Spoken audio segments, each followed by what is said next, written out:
This is Akashvani. In the program Spotlight, now we bring you a discussion on B-20 Summit, Global Framework for Ethical Use of Artificial Intelligence and Cryptocurrency. The participants are Jiten Kumar Jain, IT and Cybersecurity Expert, and Nishit Kumar, Anchor. The B-20 or Business 20 Summit India 2023, held under the aegis of G20, of which India is the current chair, would have a significant impact on the overall business ecosystem. It was organized by the industry body CII, that is Confederation of Indian Industry, ahead of next month's G20 summit. And the theme for B20 India is Responsible, Accelerated, Innovative, Sustainable and Equitable. Acronym RAISE Businesses. Mr. Jain, welcome to the show. Thank you for having me here. Jitanji, it's a golden opportunity for India to leverage the chair of G20 in espousing its business interests. So how do you see the B20 event helping in this direction? I think this is a golden age, of Indian businesses and IT industry, because we are standing in the dawn of digital age and India is leading the way. We have, in a way, led almost all of the best tech titans across the globe, which are led by Indian origin person. We have, created almost 200 unicorns in last 4 to 5 years. We have become the third largest economy. In that context, I think Prime Minister made a very significant contribution by giving some insights to his upcoming policies, especially for cryptocurrencies, especially for artificial intelligence, and how India would like to contribute to those regulatory frameworks, how India would like to lead the fourth industrial revolution, the digital revolution, in the times to come. PM said that there was a need to prepare a global framework that should take care of the interests of all the stakeholders in crypto. Now, crypto, the name itself evokes much fear, curiosity and intrigue in equal measure. Now, with the currency mostly being unregulated and with stories abounding mostly about its pitfalls and the deregulation thing, now what can India contribute in regulating, that is one, and two, leveraging it to suit its business interests? You see, in last decade or decade and a half, cryptocurrencies has gained immense popularity across the world. From a decade ago being very popular among technical users to technical population, in last 3-4 years, we have seen across the world, there is almost 60 to 70% users of cryptocurrencies are small-time investors, people who have been using cryptocurrencies for the first time in their lives. So the adoption of cryptocurrencies as a tool of trade and a tool of exchange has been increasing rapidly. And that has raised alarm bells across the government, because you have to understand that all cryptocurrency transactions are anonymous. In most of the cases, you can't trace who is transacting with whom, from where the money was sent, who was the recipient, who was the beneficiary. Everything is anonymous. Second, any currency in the world issued by any government is always gold-backed or asset-backed. This is a currency which is backed by no asset. It is just a digital token or a coin or thread. Third, it is not under the control or of regulation of any central bank or central government. I mean, for hundreds and thousands of years, we have been following the rules where currencies have always been issued by the sovereign, be it a king or be it a sovereign parliament or the central bank for that country. But now we are seeing a case where currencies are issued by private individuals, which have been adopted by private individuals.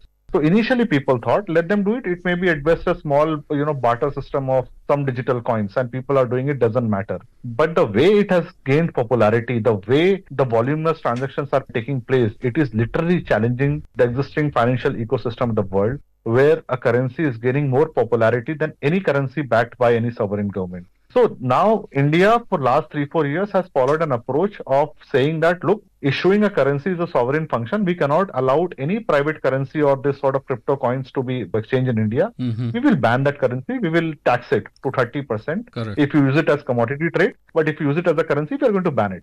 And there have been multiple announcements by this. There have been a couple of court orders in both ways and RBI circulars. But what it led to was flight of all crypto innovators from India, the market coming down, the valuation going down, and the ban was literally not even properly enforced.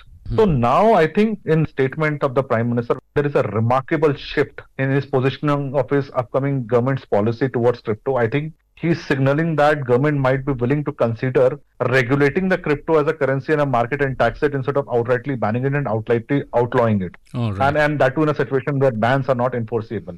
So I think it marks a fundamental shift where a government is willing to talk to the stakeholders and willing to create a framework where no unethical use of cryptocurrency takes place it happens in a regulated manner, and it doesn't challenge the sovereignty of sovereign currencies. In fact, it's really a remarkable shift in its earlier stance of India, wherein mostly we are talking of the regulator RBI here. It has mostly advocated outright banning, while at the same time launching its own central bank digital currency, that is CBDC. How do you see Yes. this? Is it a dichotomy or something like that? It is a dichotomy because you understand that I think RBI failed to gauge the understand. They thought because lakhs of people are buying cars, why not come up with our own car brand? And they thought that crypto was the same thing, that if it is gaining so much of popularity, let's ban all cryptocurrencies and launch our own All so right. that we capture the market. It doesn't work that way. People were using cryptocurrencies specifically because it was anonymous and it was out of the control of any government or a banking regulator. Now, if a government issues that currency, and I call it a cryptocurrency where every transaction is tracked, in literal sense, it is not crypto anymore. Two, if it is asset backed, no government can issue a currency which is not backed by an asset. So, if central government issues some cryptocurrency, that's a digital currency. It is not a cryptocurrency anymore. All right. So can we see, as in the coming days, the central bank digital currency, that is CBDC, seeing the light of the day?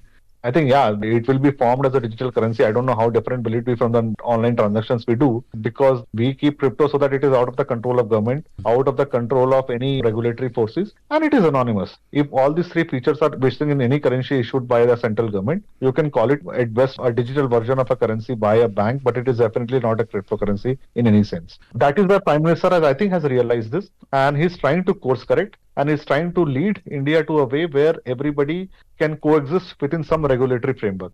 Now, coming to AI, Mr. Jan, the Prime Minister also called for a global framework to ensure ethical use of AI, as he also flagged concerns over the algorithmic bias and its disruptive impact on society, which is actually not totally unfounded. Now, we have seen AI take over in domains unheard of hitherto. Concerns have been raised not just of its pitfalls and unethical use, but also its short and long-term negative impact on the very existence of humanity, if I may say so. Your comments on that? I think there are like 6 to 7 burning questions which have been debated across the world in last 3 years about artificial intelligence. One, which is a very commonly asked question: what happens if AI replaces humans in the workplace? Will AI lead to job loss of humans? That's a question everybody has been asking. True. Especially after tools like ChatGPT is come in place. Then there is a fundamental question that, once there is an AI-enabled technology, say a self-driving car or a self-decision-making machine, who's responsible for the mistakes of that AI? Who's responsible for the accident done by AI-enabled car? Let's imagine for that. How do you distribute the new wealth?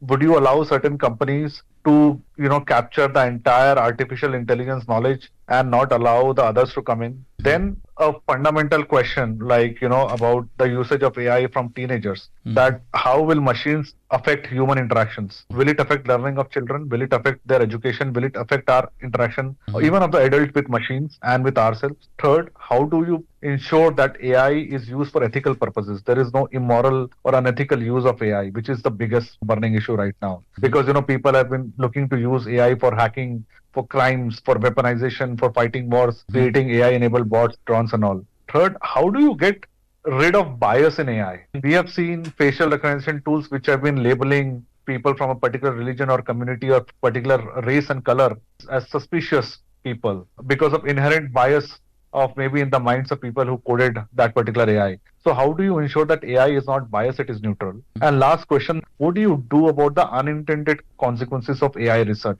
There have been, with world's top 100 scientists have written a letter that we need to probably regulate or probably stop the development of AI for a while, because we are not able to foresee and forecast what might be the consequences or research at the speed what we are gathering. Now, some people say that AI is now able to think, it is now able to comprehend, it is now able to write, it is now able to decide. So maybe we are just a decade away where AI will become sentient. It will be able to feel, human emotions. So these are several challenges in front of us. And Prime Minister, in his address, focus on 3 specific things. That he is saying that don't be afraid of losing jobs. We need to focus on skilling and reskilling of our skilled manpower so that we upgrade our skills, we remain relevant. Second, he said that we need to have all the stakeholders from industry and government sit together so that we can have some sort of regulatory framework where we can ensure that there is a development in use of ethical AI. At the same time, we are able to curb the unethical and the weaponization of AI. And third, he is saying that we need to get rid of bias. India for several years we have gone through slavery, so we understand the result of biases. So he's saying that how can we ensure that there is no bias in any AI algorithm? And the almost impossibly fast pace of innovations happening in the field of AI day in and day out, it has thrown challenges on multiple fronts, Mr. Jan. Now, we are limiting this discussion only to the ethical concepts for the moment. So what, in your view, could be the balancing factor in regulating the AI domain, given that it is mostly almost a Trojan horse kind of difficult to contain? I think that is a challenge. That is why Prime Minister is calling for a worldwide body or a worldwide regulatory framework. Because even if peaceful countries or democratic countries like India, US or Western countries come together and decide that we are going to adopt some ethical use of AI, a framework, how do you then control some rogue countries from not using AI for weaponization, for creating killer robots and killer drones? So you can't guarantee how everybody will behave. So that is why I think it is very, very important where Prime Minister is saying that we are standing in the dawn of fourth industrial revolution, digital age. We need to come together. We need to sit so that we can ensure that AI is used for human good, not for human destruction. And in my opinion, I think he also wants to ensure that we don't miss the bus of using AI for our economic upliftment, for helping our farmers, for helping our rural population who's standing at the last leg of society, for better medical care, for better medical research, for vaccines, using AI for weather forecasting, for policing, and for all good purposes you could imagine, for cancer research, for weather forecasting. But at the same time, ensuring that AI is not used by criminals to scam people, to launch some viruses, create viruses. So I think it's a very tricky question, and nobody has probably a clear idea that how are you going to regulate it. And even if you decide and have a political will to regulate it, how do you ensure that rogue elements are punished if they don't follow those frameworks? So, Mr. Jan, how real is the threat of AI taking over our jobs? Of course, it is a real threat, but it is not a threat which is going to be of monumental scales. This was the same question which was asked in 90s, that how do you think that computer will take away the human jobs? It did take away some jobs, but it created many more new jobs. It created many more new skilled jobs. So I think for AI also, you might end up having a challenge to routine jobs like writing letters or customer care interactions. But if you are able to purposefully, properly reskill and skill yourself, I think you will be able to use AI to enhance your capability and your work skills. And I think it will create new jobs. So there is going to be an impact, but I don't think it is going to be a very significant impact at one shot. It is going to be a gradual impact, but I think that it will create many more jobs and opportunities than the one it will take away. We have heard recently of, in the US, of ChatGPT or some other AI tool kind of creating a fake citation in a case, and it really wreaked havoc for that case. What do you say about it? This is what I'm saying, that AI is now able to act as humans. It is able to think, it is able to comprehend, it is able to decide, it is able to apply all the logic. I mean, not only this particular case you're asking, you have a couple of sites. So suppose if you get a traffic challan notice, so it is offering you to contest your case for free. It will contest, it will draft all the replies, it will start contest all the case, and if you win the case, it will charge you 20% of the commission. And you can use it free of cost. So imagine the confidence in the algorithm to beat the legal arguments of a seasoned lawyer. So I think we are looking at a common pool of thousands of best minds and a consolidated pool of that knowledge being used by a machine to fight one individual's arguments. And what effect, Mr. Jan, do you see of this ChatGPT or AI having on children, especially children who are in the growing stages of their life and also who are in their primary stages in schools, colleges and all?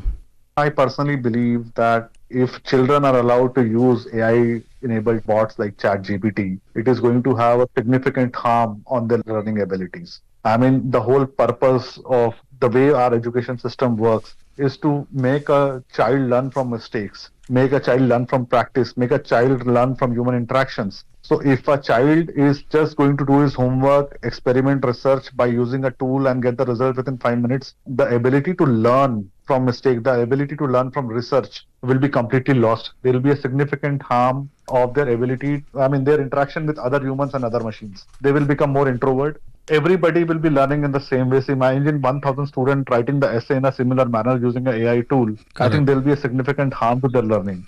I think this whole human mind, that fire of finding new things, finding things by new research, will be significantly impacted. So I think it should be banned till a child passes a school. Thank you so very much for joining us. Thank you. You were listening to a discussion on B-20 Summit Global Framework for Ethical Use of Artificial Intelligence and Cryptocurrency. The participants were Jiten Kumar Jain, IT and Cybersecurity Expert, and Nishit Kumar, anchor. This program was produced and presented by the News Services Division of Akashvani. समाचार सेवा प्रभाग से प्रस्तुत है हमारा साप्ताहिक कार्यक्रम public speak.